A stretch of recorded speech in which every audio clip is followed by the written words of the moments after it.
Assalamu alaikum. Good morning. My name is Raja Salim Akhtar. Welcome in this new video. Characterization of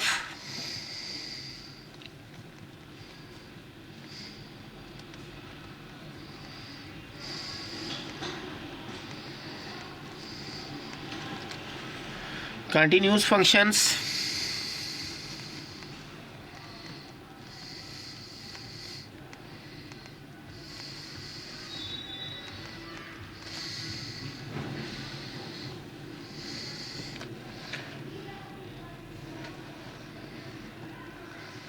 Let x comma d1 y comma d2 be 2 metric spaces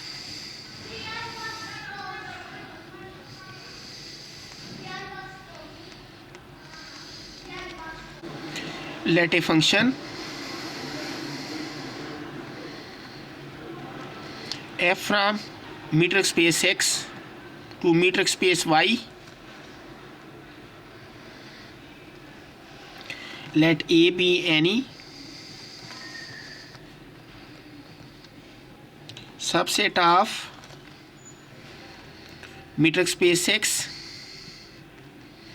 and b be any subset of metric space y, then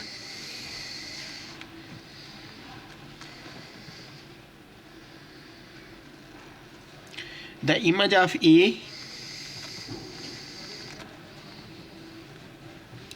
by F is denoted by f of A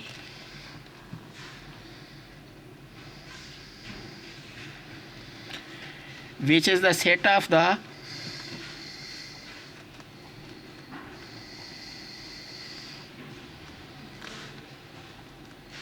values that f assigns to the elements of A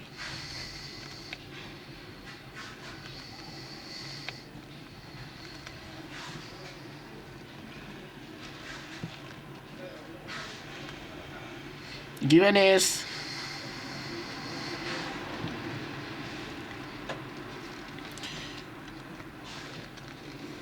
f of A is equal to set f of x such that x belongs to A. Note it.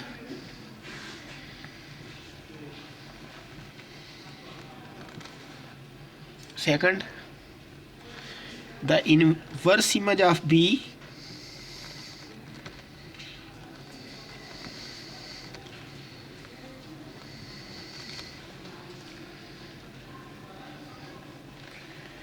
is denoted by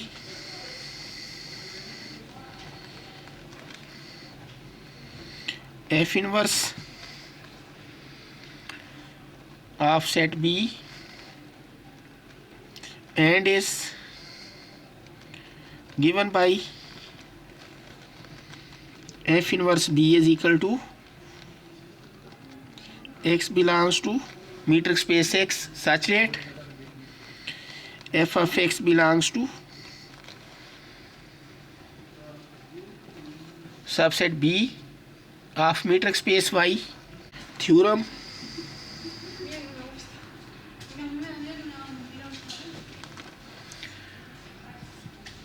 In this theorem, we shall describe the characterization of continuous function in terms of open sets. Let x comma d1 y comma d2 be 2 metric spaces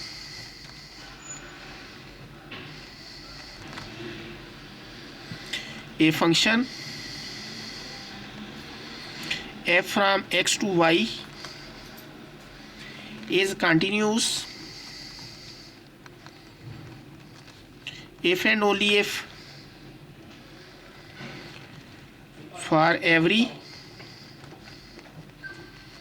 open subset U in Y, inverse image F inverse U is open in metric space X. Equivalently, you can define this theorem as the following statements about a function f from metric space X to metric space Y are equivalent. First, a function f is continuous. Second, for every open subset U in Y, inverse image f inverse U is open in X. Proof: directly or in equivalent form. First implies second. Suppose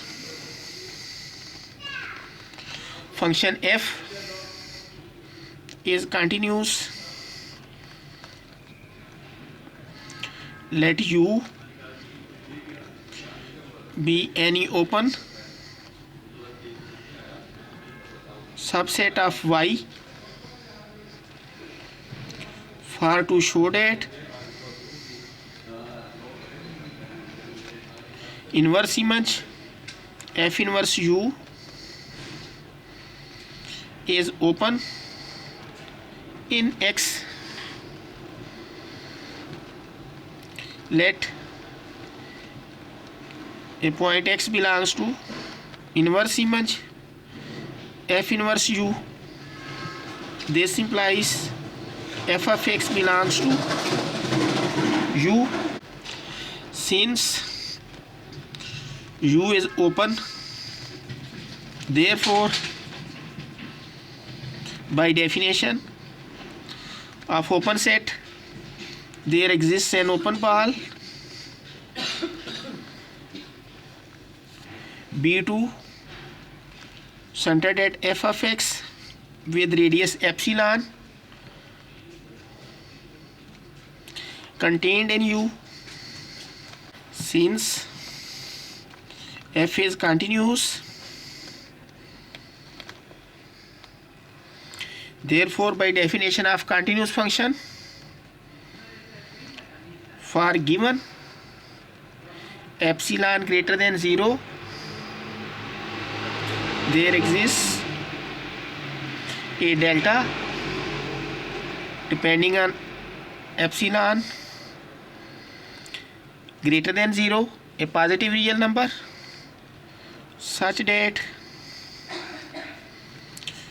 Y belongs to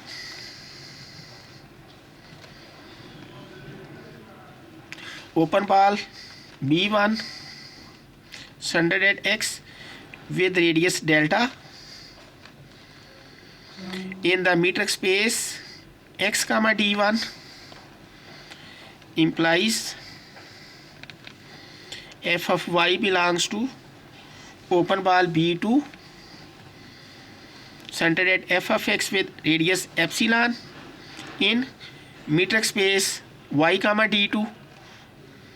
Note the open balls in respective metric spaces.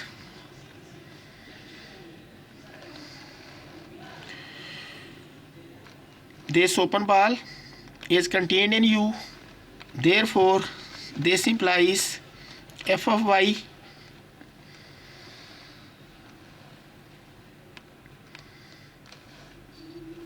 belongs to open ball B2 centered at f of X with radius epsilon contained in U. This means Y belongs to open ball B1 centered at X with radius delta is contained in F inverse u by taking delta is equal to epsilon depending upon epsilon. This implies open ball B1 centered at x with radius delta is contained in F inverse u.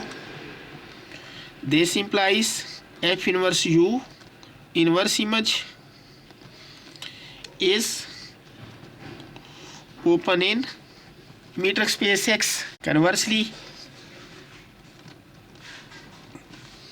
R equivalent definition.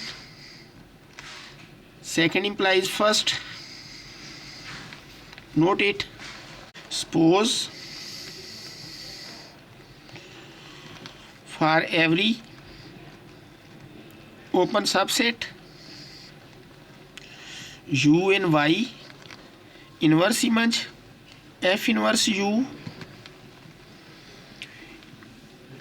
is open in metric space X. To prove F is continuous,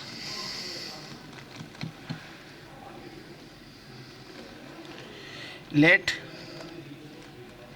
a point A belongs to metric space X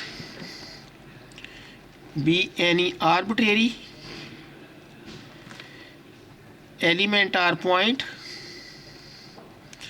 and epsilon greater than 0, a positive real number. Take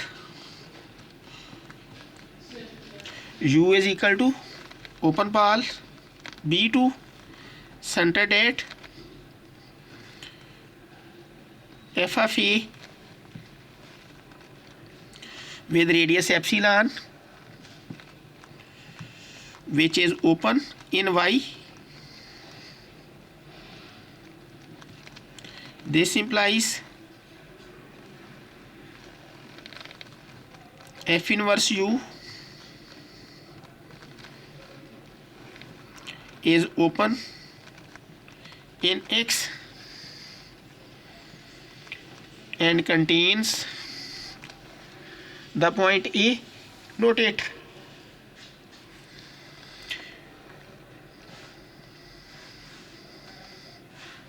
By using our assumption this to this,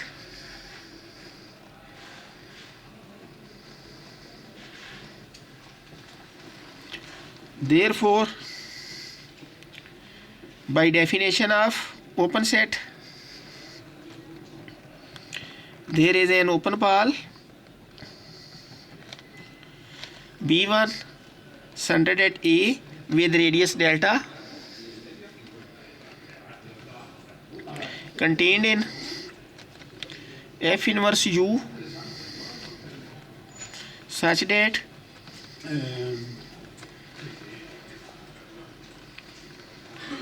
F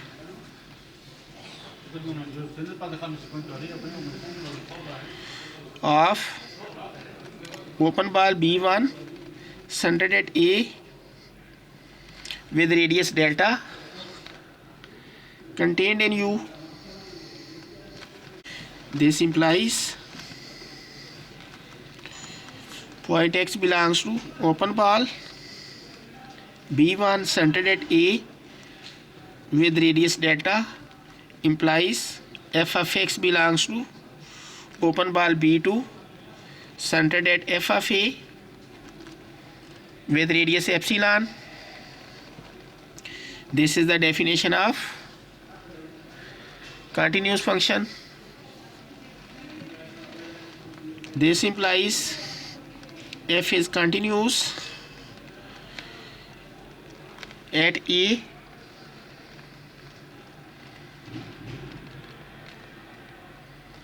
which is an arbitrary element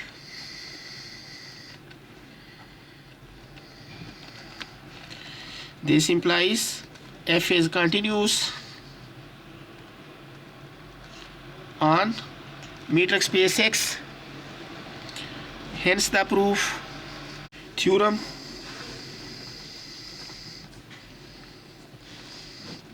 Another characterization of continuous function in terms of closed sets. Let x comma d1, y comma d2 be two metric spaces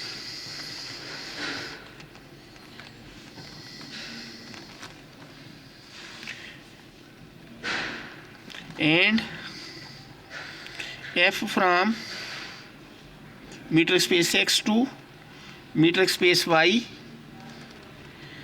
be a continuous function.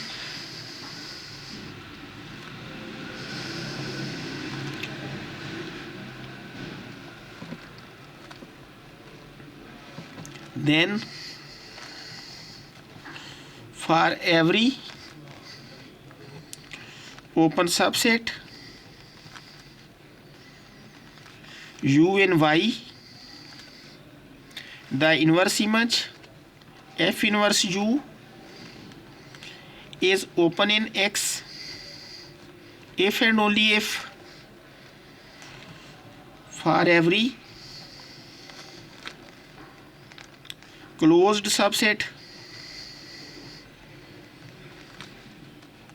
v in y, f inverse v is closed in metric space x, or you can state this theorem as then the following two statements are equivalent. Proof directly, or if equivalent definition or equivalent statement is given,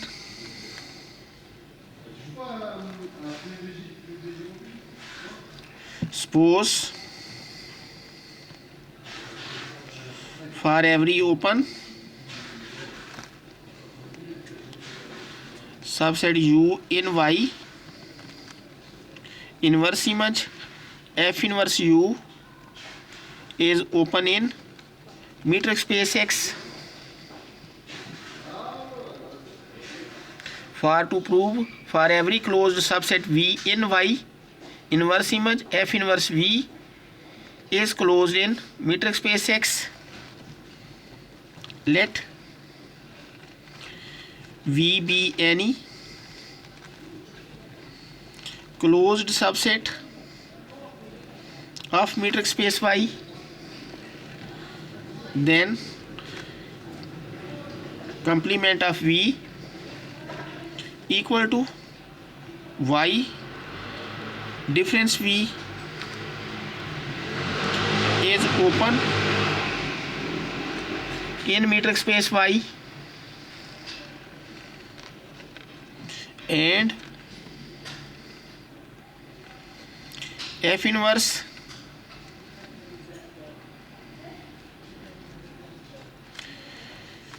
v complement is open in metric space x due to our this assumption. Now f inverse v complement equal to f inverse y difference v, it can be written as f inverse y minus f inverse v. F inverse y is equal to metric space x minus f inverse v, and this is equal to f inverse v complement. Hence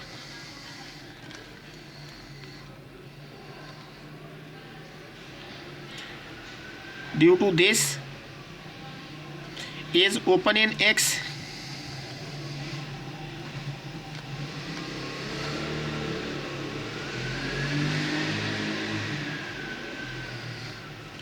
This implies F inverse V is closed in metric space X.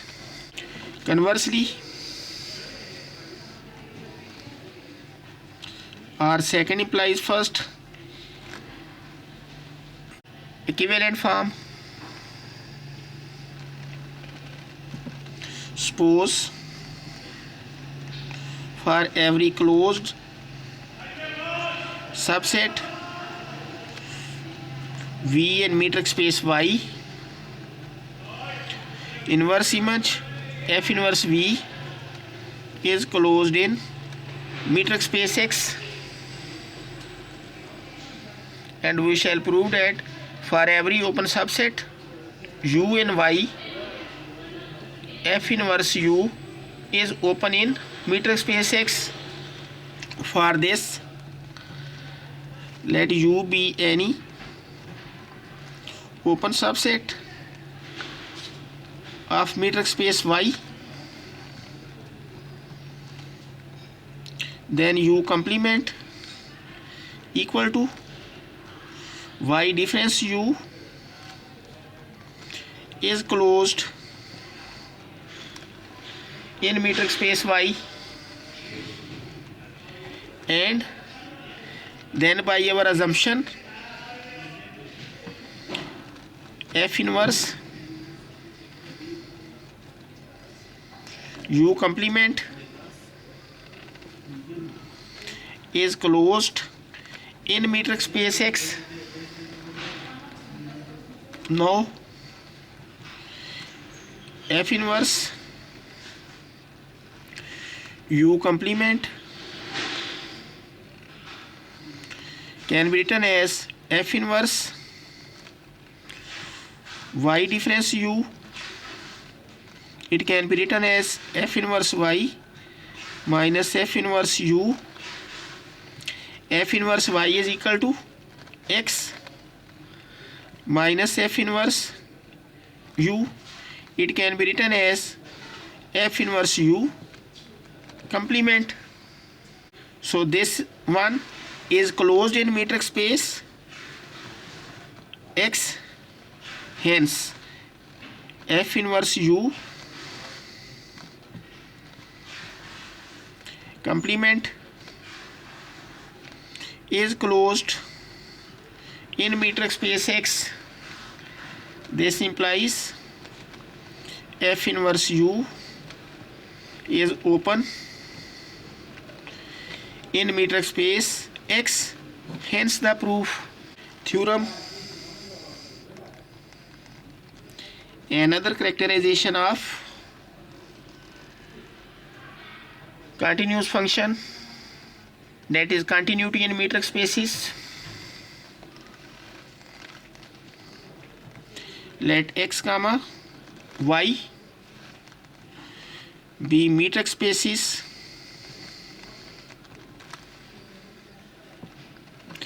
with matrix D1 comma D2 or D comma D dash or D comma rho.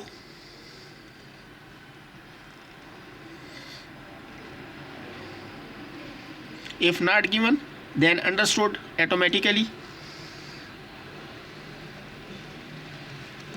And a function f from metric space X to metric space Y be a continuous function,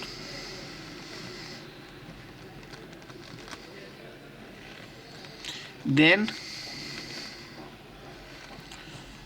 for every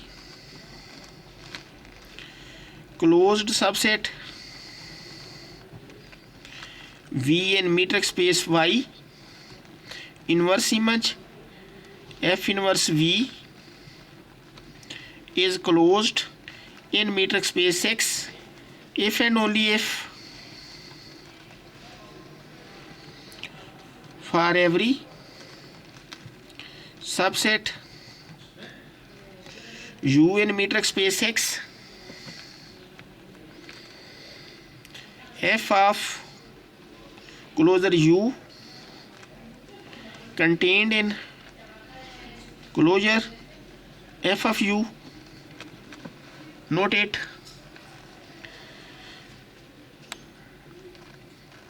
are alternative statement of this theorem. Then the following statements, statement 1, statement 2 are equivalent.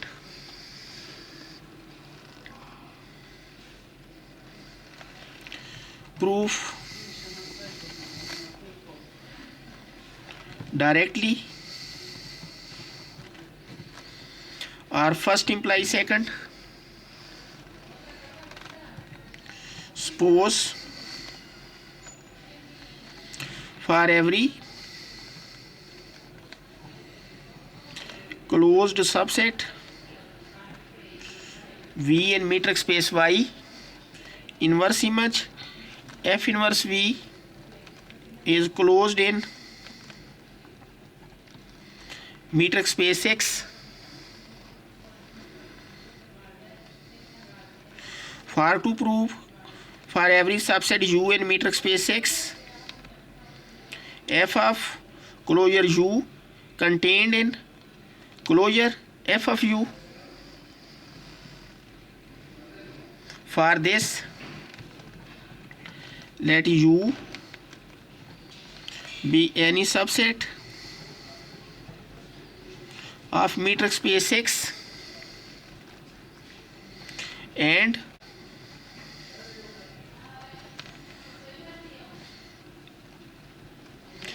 be its closure. Since f of u closure is closed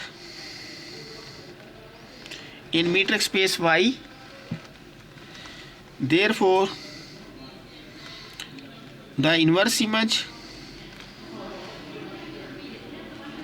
f inverse of closure f of u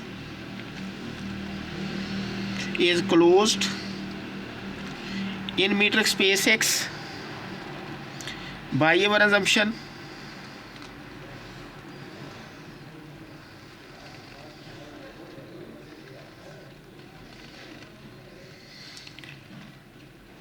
Then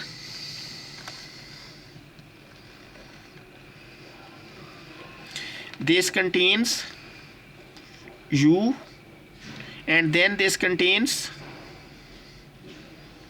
closure u also, because this one is closed.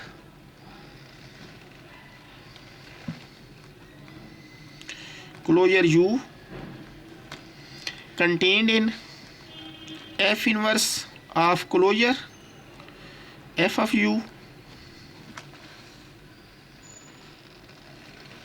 This implies f of closure u contained in closure f of u as required. Conversely, or second implies first. Suppose for every subset u in metric space X, f of closure u contained in closure f of u, and we shall prove for every subset closed subset V in metric space Y, f inverse V is closed in X. For this, let V be a closed subset of metric space Y. Take for simplicity A is equal to f inverse V. This implies f of A is equal to V. Then by our assumption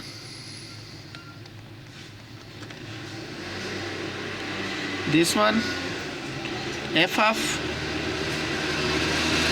closure A contained in closure f of A. This implies f of closure A contained in closure V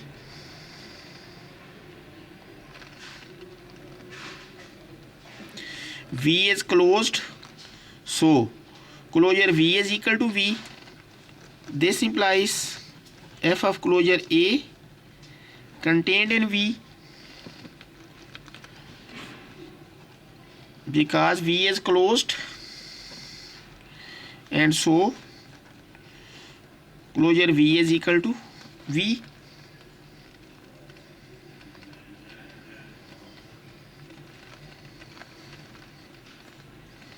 This implies closure A contained in F inverse V. This implies closure A contained in F inverse V equal to A. So closure A contained in A, but by definition A is contained in closure A always.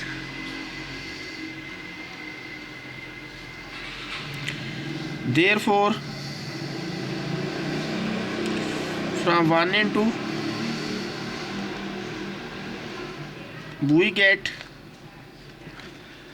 A is equal to closure A.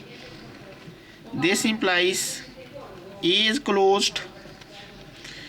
It means F inverse V is closed. Hence the proof. Combining all the previous theorems, you can write in this form of theorem: let x comma y be metric spaces, matrix d1 d2 or d comma d dash or d comma row etc. are understood. Then the following statements about a function f from metric space x to metric space y are equivalent. First, f is continuous. Second, for every open subset u in y inverse image, f inverse u is open in metric space x. Third, for every closed subset v in metric space y inverse image, f inverse v is closed in metric space x. Fourth, for every subset u in metric space x, f of closure u contained in closure f of u. Proof: first implies second, do yourself. Second imply third, do yourself. Third imply fourth, do yourself. And lastly, fourth imply first, do yourself by showing in reverse order, as fourth implies 3, 3 implies 2, second implies first, to complete the proof.